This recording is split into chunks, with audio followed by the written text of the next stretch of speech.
How's it going, guys? I feel like it's been a while since I've done a normal race review where it's recorded and everything and a lot cleaner, so glad to be doing one of these again. And we're talking about the 2019 Brickyard 400.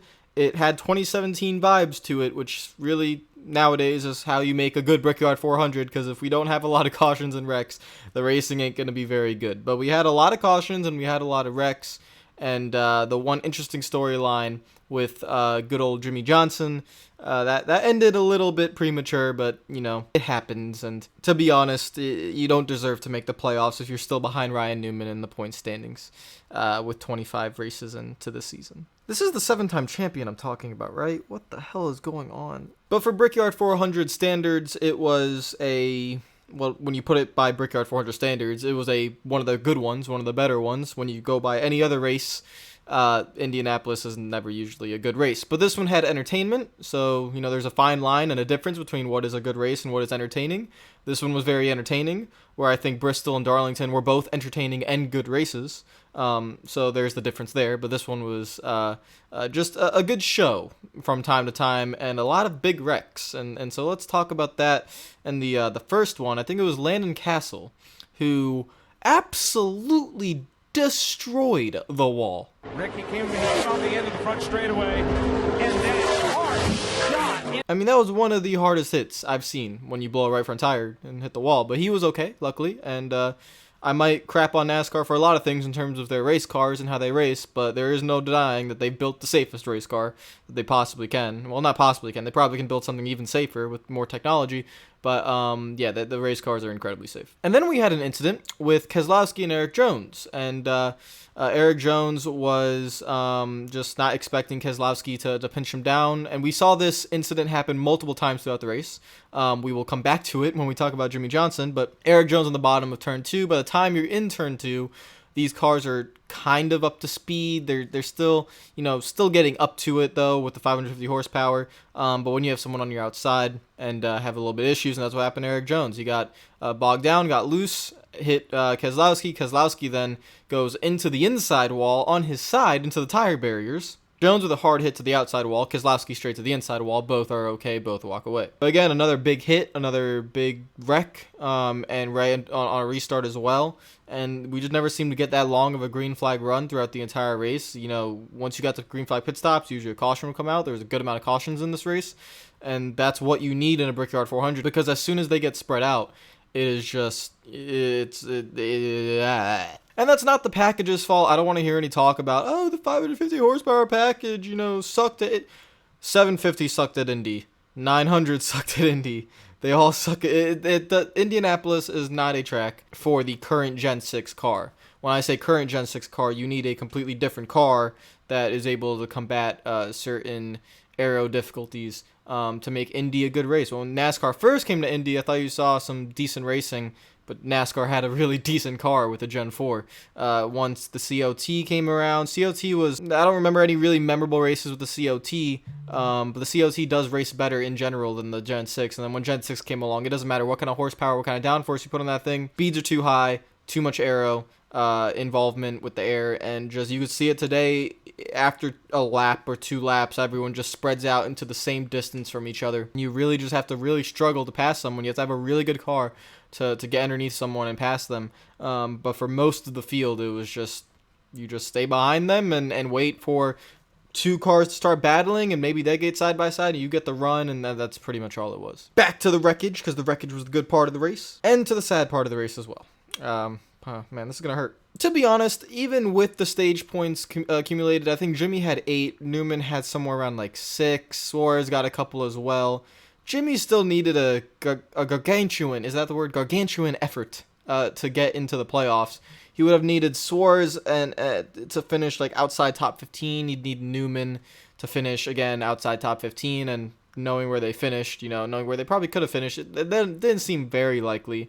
But then on a restart, Johnson is going 3 wide with teammate Byron and Kurt Busch, and Byron is stuck in the middle. He has to pinch Johnson down, and I think he pinched him a little bit too much, but then again, Kurt was on his outside, and they were being all squeezed, and it became a very bad situation for Jimmie Johnson, and he does the same thing that happened to a lot of guys in this race and just lost it with no air on his right side. and big wreck. And for Jimmie, that was the day done, and playoffs done.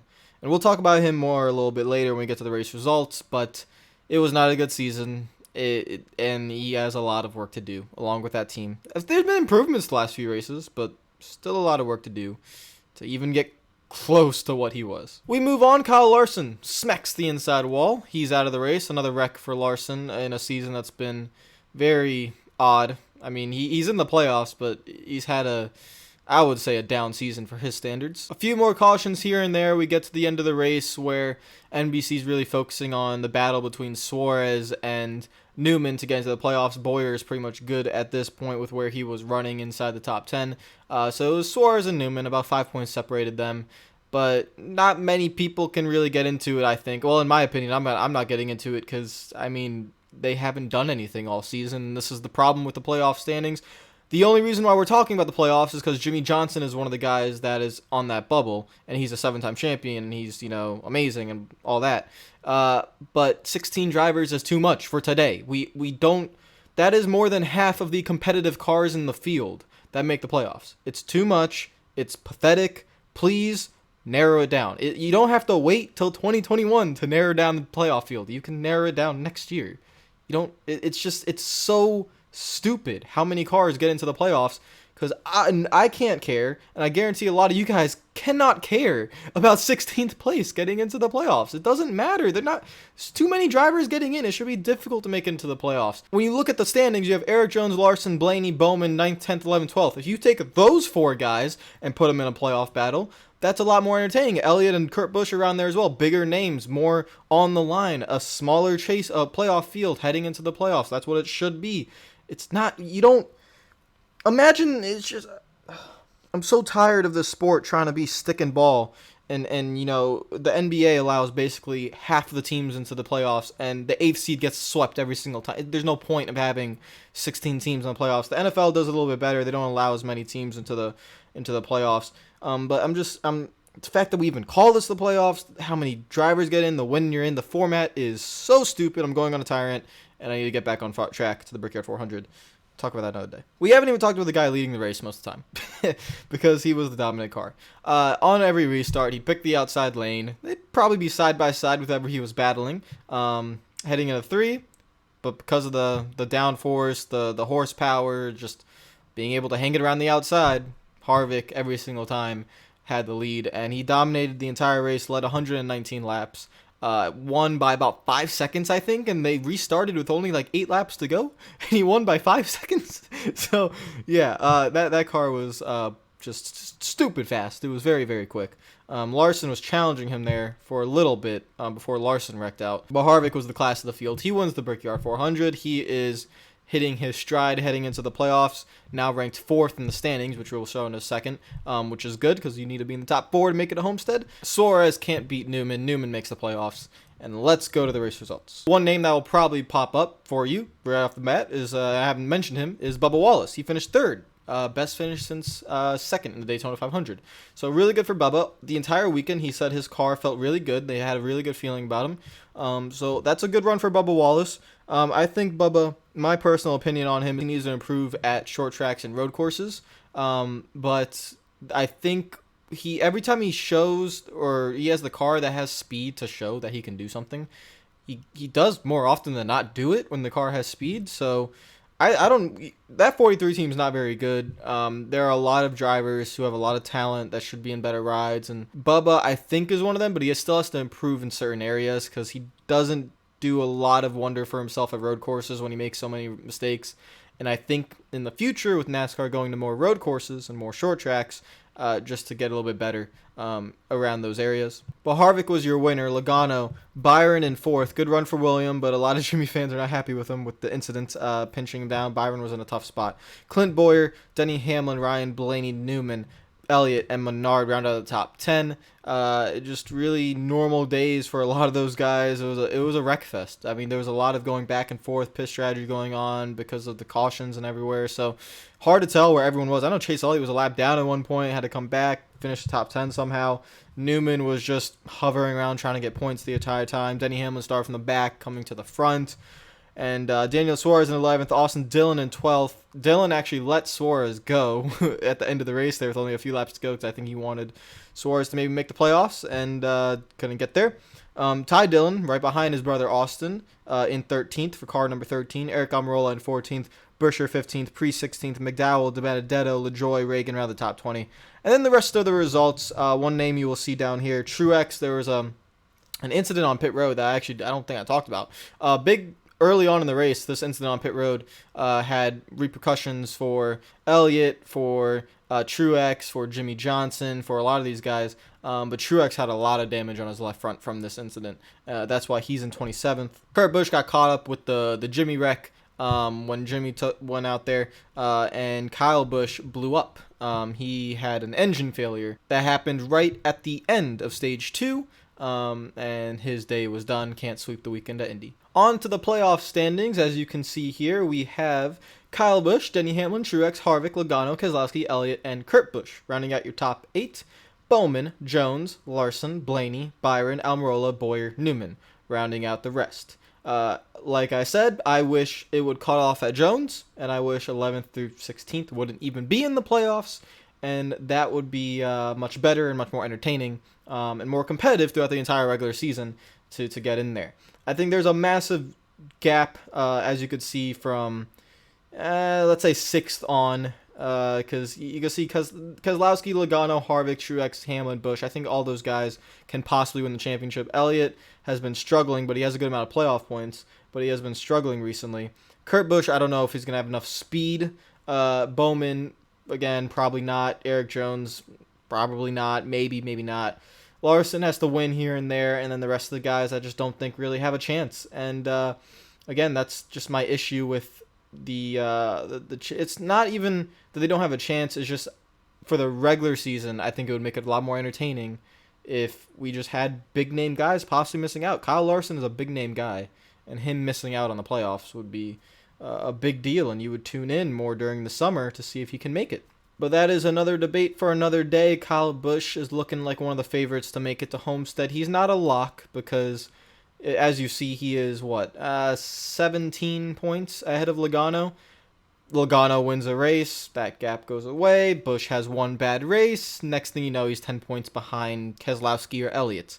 So it's not a lock to get to Homestead, even though he absolutely dominated the regular season and won the regular season standings. He hasn't won, though, in a while, so I guess I can't say dominated, but he won the regular season playoff standings. Truex, Harvick. It's going to be a good battle between Hamlin, Truex, Harvick, Logano, Keselowski, I think. Those you can pick any one of those guys to make the Final Four. Elliott will need to find more speed to make it. But he has playoff points in the bank, so if he can maybe go to a Richmond at a short track and maybe get a playoff point or win a race, or just, it's going to be important for those guys to build up the points throughout the rounds and see what they can do. So that was Indianapolis. Let me know what you thought of the race. Again, for Indy standards, it is good. I mean, I still think they should go to IRP. I understand the whole monument thing, Brickyard 400. It's a big deal. But times are changing, and no one is showing up to the racetrack, and that's the biggest thing that is shown. You guys can see the attendance and even the numbers if you look them up. It's not good. It's not good at all. Don't even take away the Indianapolis capacity. Look at other racetracks, what those racetracks are pulling compared to what Indianapolis is pulling, and it is just, yeah. So I necessarily don't care about the prestige of the Brickyard. I understand it's a big race. Trust me, as a driver, I'd want to win that race. But the racing is not good. The fans are speaking their mind just by not paying. They are not going to the race. Attendance. I mean, when Harvick won the race, you heard one loud cheer, and then it was just kind of silent. Like it is so silent at that racetrack because there's no one in the stands. Everyone is so spread out, and there's no one there. So it is time to really start thinking about just moving away from Indianapolis. IRP, if they are renovating and they can hold maybe 20 to 30,000, would be a good venue if you want to stay in Indy. Next week we have a mile and a half, which should be normal as per se. Las Vegas, nothing really special there. I don't think the first race there was anything special. I don't think this one's going to be anything special. But then after that we have Richmond as a short track, and we're going to have some decent races. Richmond, the Roval, Martinsville, Talladega, all very close to each other. And so this is the good part of the schedule here, and we'll see how everything goes. So comment down below what you thought of the Brickyard. Comment down below what you think of the playoff standings. How is it going to play out? Is there a sleeper pick? Do you think Byron can maybe win a race out of nowhere and then, I don't know, knock out Keselowski if he wrecks twice in the first round? Let me know what you think of what's going on there. And I will see you guys later. Hope you're having a great day. Follow me on Twitter and Instagram if you are not already. It is at RealRadman. Subscribe if you're new. And yeah, enjoy yourselves. Enjoy your Sunday. Peace out. I can't change. Even if I try, even if I wanted to, and I can't change. Even if I try, my love, she keeps me warm.